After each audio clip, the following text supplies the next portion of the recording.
Many times we are asking God for a result, but God is working on a revelation. Tayo pag nag-pray tayo, gusto natin instant resulta. Instant may kasagutan na agad. Hindi natin nakikita yung prayer mo, may nire-reveal, may tinuturo ang ating Panginoon doon. Amen? We are asking for comfort, but God is forming character. Mahina ka, nagpe-pray ka sa pinakamahina mong sitwasyon. Diba? Pero hindi mo alam, pino-form ka na ng Panginoon. Your character, He is building you up, strengthening you up, preparing you for something. We are asking for destination, but God is shaping the person who must arrive there. Napakaganda. So what we call God answering backwards is often God answering beyond our understanding. And the challenge po sa ating ngayong araw is this. Will we only trust God when His answer makes sense, or we will still trust Him even when His answer doesn't look like an answer at all? So ito po yung challenge sa atin ngayon. Pagkakatiwalaan pa rin ba natin ang ating Panginoon kahit only kapag nakuha mo yung gusto mong sagot sa Kanya?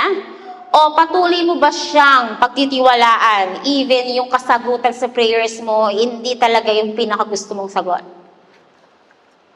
Because sometimes, the greatest proof of God's work in our lives is not that everything changes immediately, but yung mga bagay na He's doing something deeper within us while we are still waiting. When God answers backwards. So that will be the title of my sermon for today. Number 1, God answers in ways that builds us, not just bless us. Basahin po natin in Tagalog. Ang Diyos ay sumasagot sa paraang tayo'y Kanyang binubuo, hindi lamang pinagpapala. Let's read also in James chapter 1, verse 2 to 4. Count it all joy, my brothers, when you meet trials of various kinds, for you know that the testing of your faith produces steadfastness, and let steadfastness have its full effect, that you may be perfect and complete, lacking in nothing. So when we pray, we focus on what we want God to give us. Tama? Magpe-pray tayo, Lord, ganito po, Lord, I receive ganito. Ganun tayo mag-pray eh. Provisions, breakthroughs, open doors, minsan opportunities, may specific ang gusto, immediate results. But sinasabi sa James chapter 1 verse 2 to 4 that we are being reminded that God is doing something deeper through the process of trials. He is producing perseverance, maturity, and the faith that is complete. So sometimes, God's answer to our prayer is not just yes, in the form of provision, but a yes in the form of formation. We ask for wealth, but God may allow seasons of lackings, di ba? At first, this feels like delay or denial, but in God's wisdom, lack is not always punishment. It is often preparation. So, ibig sabihin, pag nag-pray ka, and then in parts of provision, and then God didn't give you anything, lalo pang naghirap yung season mo na yon, lalo pang kulang. So like, sa thinking ng ating Panginoon, hindi siya basta lacking. Hindi siya basta nagkukulang doon. Meron siyang tinuturo doon. May pinaprepare siya sa'yo. All you have to be is to be patient. To be more trustworthy. Mag-trust ka pa sa ating Panginoon and wait. Dahil sabi dito, it's not punishment at all. It is often preparation. So in season where resources are limited, God teaches us how to depend on Him more deeply. He shapes our attitudes towards money, builds discipline in our decisions, and strengthens our trust when human security is removed. Because the truth is, abundance without character can destroy a person. Amen po ba? Many people are not ready for what they're praying for. Lord, gusto kong magkaroon sa sasakyan. Marunong ka na bang mag-drive? May lisensya ka na ba? Do you think God will give it instantly? No. You're not ready yet. Same thing with some of the prayers. Maybe meron kang prayer ngayon na sobrang tagal na. It took years for you to pray. Why until now it's not coming yet? Maybe because God is still molding you, preparing you, building you, para ma-apply ka doon, para mapanindigan mo yung blessing na yon. Amen? So sabi to, many people are not ready for what they praying for. That is why God, in His love, sometimes build the person first before releasing the blessing. So wag niyong isipin na hindi kayo napapakinggan ng Panginoon. Wag nating isipin na hindi naman ako naririnig ng Panginoon eh. Kahit naman mag-pray ako na mag-pray. Si Sister ganito lang yung favorite ni Lord. Kasi siya lang lagi make prayers granted. No. Our thoughts is beyond. God thoughts beyond what we think, okay? So God is not only interested in what we receive, He is more concerned about who we are becoming while we are waiting. Amen. So the waiting season is not wasted time. Kahit ilang taon mo pa yan inintay, it will be really a great moment for you when God really answers your prayers. Amen? The waiting season is not a wasted time. It is the training time. It is where God forms integrity, patience, humility, and spiritual maturity. Hindi natin alam. Tingin ba natin kapag ginarant ni Lord yan, alam niya. Kung kita natin is yung tanaw lang natin, siya tanaw niya aerial. Diba? Tanaw natin, uy, ang ganda. Hindi natin alam. Obstacle pala yung nasa afternoon. That's why God is really pausing. Because He is protecting. He is making you ready. It is where God forms integrity, patience, humility, and spiritual maturity. Sometimes what we call lack or lacking is actually God's protection from something we are not yet ready to handle. Lord, gusto ko magkapera, Lord. Pero hindi mo alam, kapatid, one-time millionaire ka. Kaya, do you think God will give you that? If He knows how you spend? Tinuturuan tayo ng integrity, ng pasensya, ng humility, and spiritual maturity ng ating Panginoon. Kaya niya pinaparanas sa atin ang minsan gipit, kagipitan, or minsan thinking natin lacking, pero hindi nagkukulang ang Panginoon. He still provide. Amen? Hindi lang natin nakikita yung maliliit na bagay kasi we are expecting the bigger things eh.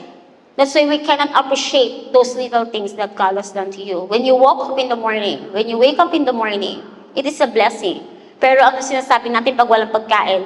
Nagising pa ako. Ano ba yan? We didn't see that we are still alive. And that's a blessing at all. Amen?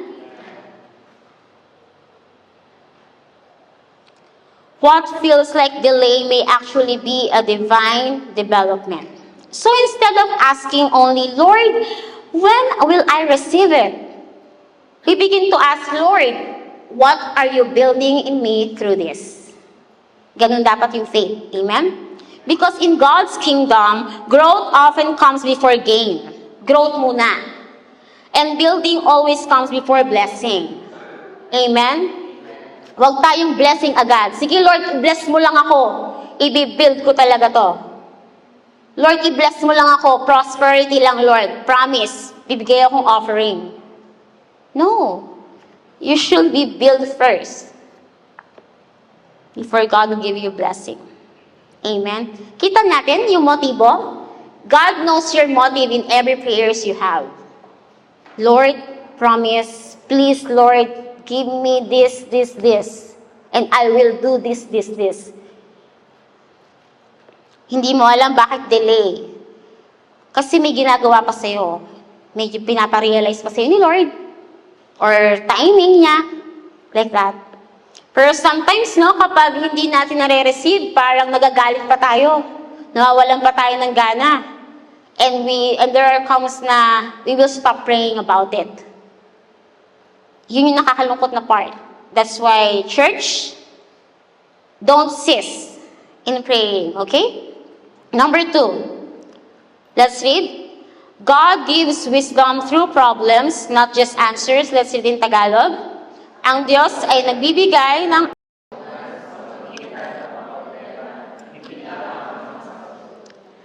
Let's read also Proverbs chapter 2, verse 6.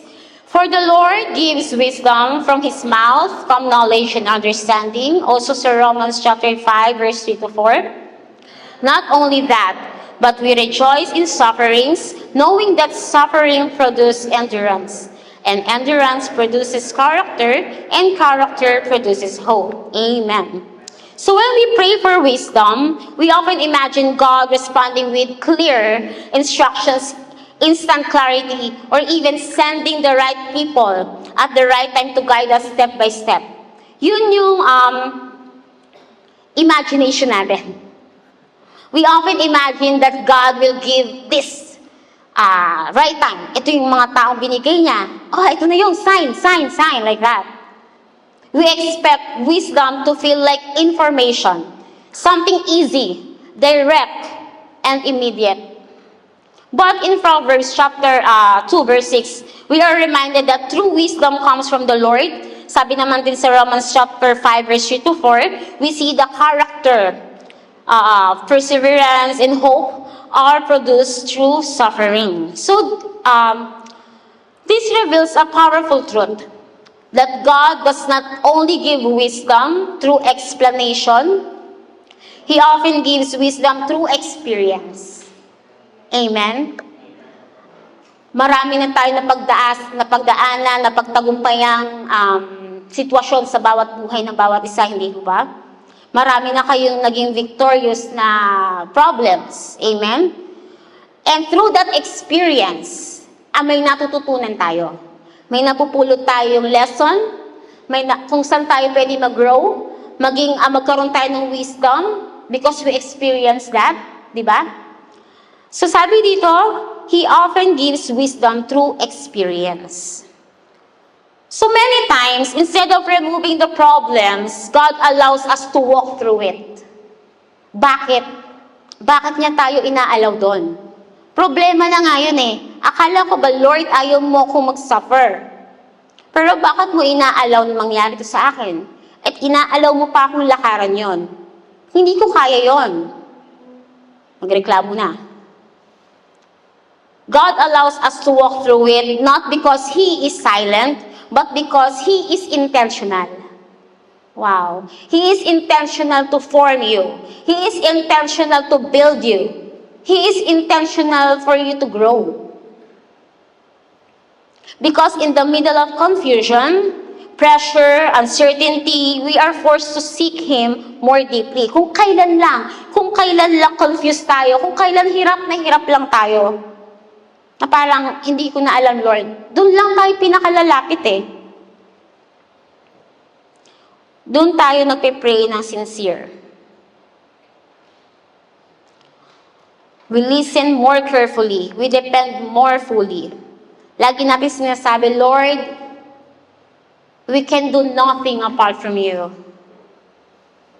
Diba? Lagi natin yun dinedeclare. Wisdom is not just knowing what to do. It is becoming the kind of person who can walk with God while decisions are unclear. Yun yung trust na sinasabi. Yun yung faith na sinasabi. Yun yung wisdom na binibigay sa atin ng Panginoon. It is becoming a kind of you, a version of you who can walk with God while decisions are unclear. Even you don't know what's coming ahead of you. And that kind of wisdom cannot be learned in comfort. It is formed in challenges. Amen? So the more challenges you have pala, ibig sabihin, the more God is giving you wisdom. Amen? Amen? Parang ayaw nyo ng challenges sa buhay. So every problems, ito, makinig po tayo. Every problems will become a classroom in God's hands. Imagine niyo may classroom si God. Ito yung mga tinuturo niya. A financial struggle teaches stewardship and contentment. Huh? Sister Kim, financial struggle. And then, anong tinuturo sa atin? Stewardship, tsaka contentment. Paano tayo magiging kontento kung struggle tayo? Diba? A relational conflict teaches us to forgiveness and have humility. Grabe talaga sumagot si Lord, no? A season of waiting teaches patience and trust. A failure teaches reflections and growth. Through all this experience, even mistakes becomes lesson when surrendered to God. Amen? And all by His grace we are forgiven. So that we can go through. We can go on and move. What we often call problems are actually divine training grounds. God is not only solving issues, He is shaping how we think, how we respond, and how we rely on Him in every situation. That is why wisdom comes slowly, hindi siya instant. Because God is not just trying to give answers for today. He is building discernment for a lifetime. Hindi lang yung gusto niyang ibigay ngayong araw yung ibibigay niya. For a long term. Lesson for a long term ang ibibigay sa iyo ng Lord. Hindi natin pwede sabihin, Lord, sige na ngayong araw lang, bigay mo sa akin ngayong araw. Hindi. Because He sees something beyond that. Ang nakikita mo lang is yung patag na kagandahan, pero may sakuna pala sa likod nun. So, He will not just give us answer for today. He is building discernment for a lifetime. He is teaching us how to see beyond emotions, how to choose what is right even when it is hard, and how to remain steady even when life is uncertain. Ang daming tinuturo ng Lord. Napakahirap. Especially pag tinamaan kayo ng emosyon. Diba? Nawawala na kayo sa desisyon, sa wisyo. Hindi nyo na nalalaman ng tama sa mali. Pero ang tinuturo ng Lord is makita natin and how to discern and to remain steady even when life is uncertain. So, when we ask, Lord, give me wisdom, we must also understand that God's answers may come in the form of situations that require wisdom. And as we walk through them with Him, we discover that He is not only giving us answers, He is forming us into wise people. You see, yung purpose ng Panginoon, as you pray about it, hindi lang niya yun igagrant basta. He will give us wisdom para lakarin at tahakin kasama siya at ma-discover natin na hindi lang puro sagot ang ibinibigay sa atin ng Panginoon, kundi pinoform niya tayo into His image. Let's say that. Into His image. Amen? Number 3, God's backwards answers are actually higher wisdom. Basahin po natin in Tagalog. Ang sagot ng Diyos na tila kabaliktaran ay mas dakilang karunungan. Amen. Basahin po natin sa Genesis chapter 50, verse 20. As for you, you meant evil against me, but God meant it for good, to bring it about that many people should be kept alive as they are today. Amen. So there are moments in our lives when God's answer does not make sense at first. Minsan questionable talaga. Pinray mo ganito, pero saliwa naman yung nakreceive mong sagot. At first, we pray for open doors, but we experience closed one. We pray for speed, but everything feels delayed. We pray for comfort, but we go through discomfort. And in those moments, it is easy to assume that God is not answering at all. Yun yung pakiramdam natin. Hindi naman ako sinasagot ng Panginoon. Pinag-pray ko na magkatrabaho ako, pero hanggang ngayon wala pa ring opportunity. Pinag-pray ko na mabilis ang proseso, pero lalong naging delay. Pinag-pray ko na i-comfort ako emotionally ng Panginoon. Pero lalo pang nagdagdagan, patong-patong na ang naging problema ko.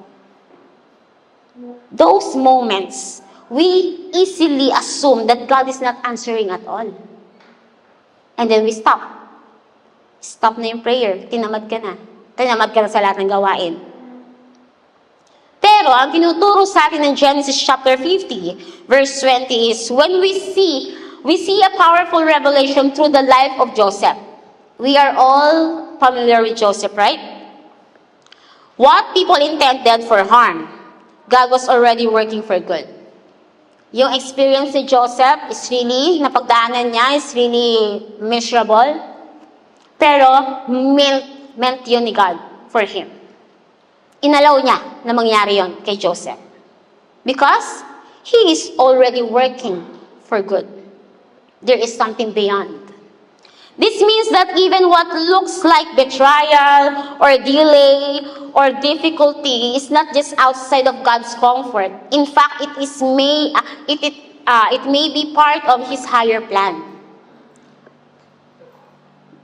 Yung palang mga nararanasan natin pagsubok, lalo pa tayo nadadapa, hindi natin nalalaman may purpose pala yon. Kaya pala, mapapaganon tayo. So sa story ni Joseph, it shows us that God's answers are not always direct, but they are always purposeful. Joseph was betrayed by his own brothers, sold into slavery, falsely accused, and imprisoned. From a human perspective, sa kaisipan natin, none of these events look like answers to prayer. Sigurado ako nagpe-pray si Joseph that time. Na Lord, ang hirap. Ayoko na po ng ganitong sitwasyon. Pero bakit gano'n? Kinabukasan gigising siya. Sinold na siya ng kapatid niya. Lord, pray ulit siya. Lord, please escape me from this situation. Ano nangyari? Lalo pa siya naging slave. Pray ulit siya. Lord, pagod na po ako, but I trust you. Ano pang nangyari? Nakulong pa siya. For sure, he is praying. Right? At sa perspective nating tao, kung maiintindihan natin to, wala dito ang answered prayer. Amen? Anong tingin natin dito? Rejected siya. Yung prayers niya is rejected by God. Unheard. Hindi naririnig ng Panginoon. He felt abandoned. Injustice. But in God's wisdom, every wrong turn was actually part of the right direction. Every delay was preparation. Amen? Every hardship was training. Every setback was positioning. God was not absent in Joseph's suffering. He was actively working through it. Ganon din po sa buhay natin.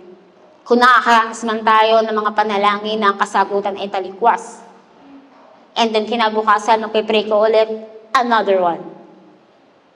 Hindi natin nalalaman, there is something beyond. God is working to you. Amen?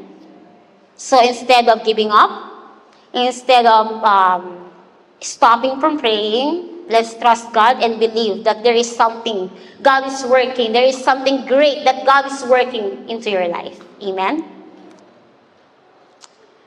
And when the time came, Joseph finally understood what he could not see before. Alam natin yung story niya, di ba? Right? After every struggle that he'd been through, ano nangyari? Ginamit siya ng Panginoon bilang di ba? Way para against famine. Yung purpose ng Panginoon sa kanya. Pinosisyon siya. Inilagay siya kung saan siya nararapat. Kung saan sa gagamitin ng ating Panginoon.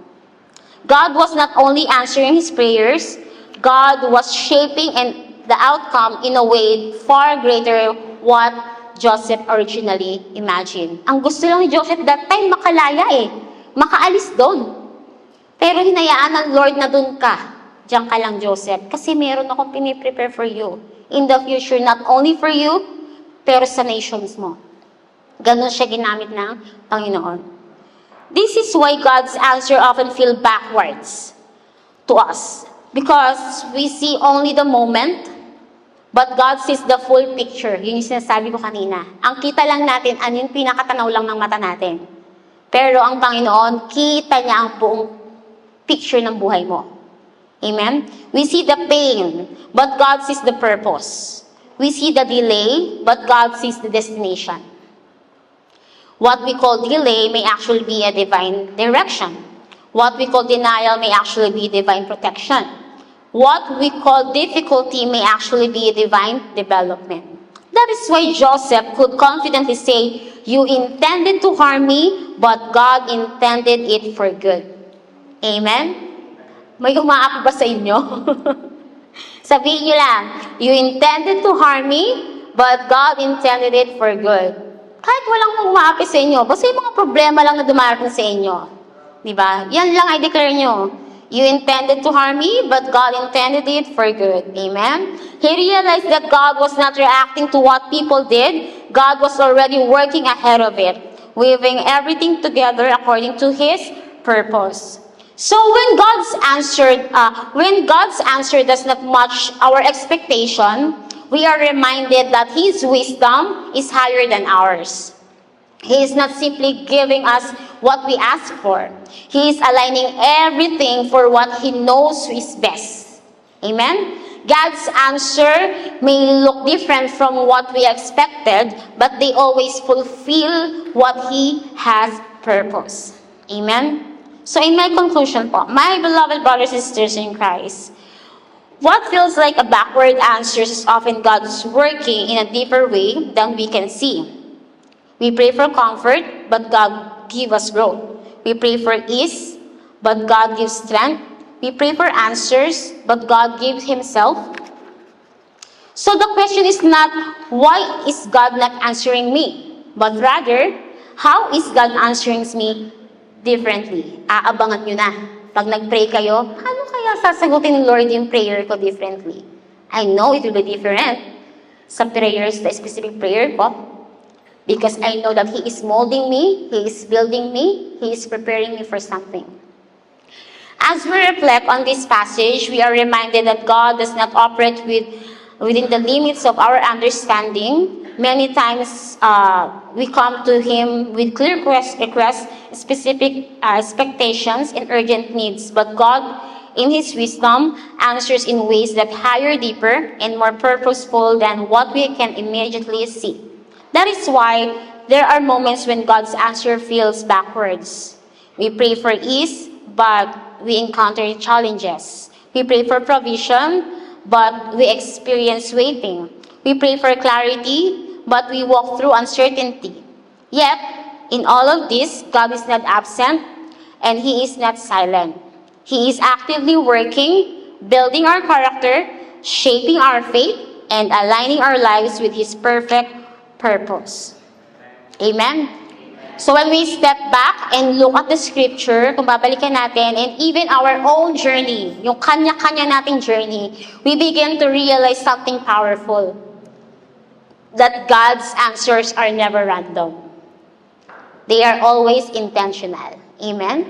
So kung ano mang kasagutan sa prayers mo ngayon, think of it that it is never random na, nalito ba si Lord? Hindi ganon. He is intentional sa mga sagot niya sa iyo. So when it feels like parang negative, it is intentional for you. Pag positive, it is intentional for you. So today, church, the challenge is this.